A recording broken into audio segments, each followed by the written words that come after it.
3000 morts en moins d'un an en Centrafrique, c'est le nouveau bilan donné par le rapport des experts de l'ONU sur la Centrafrique, publié cette semaine, un rapport qui dénonce la poursuite de l'exploitation illégale des ressources minières, des ressources qui alimentent le conflit. Aurélien Lorca, le coordinateur de ce rapport, était sur ce plateau tout à l'heure. Or, diamant, l'exploitation se poursuit de la part de tous les groupes armés. Écoutez.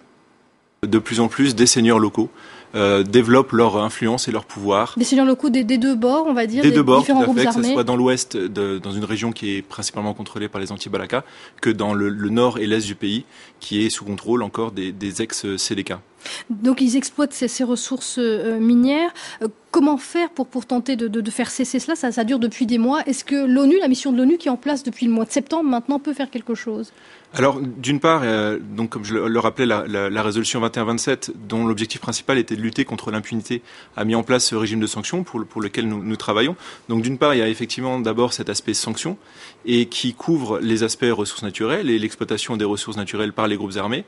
Et d'autre part, effectivement, la mission depuis le 15 septembre de la MINUSCA qui est sur le terrain peut jouer un rôle et certaines recommandations du groupe d'experts vont dans ce sens-là.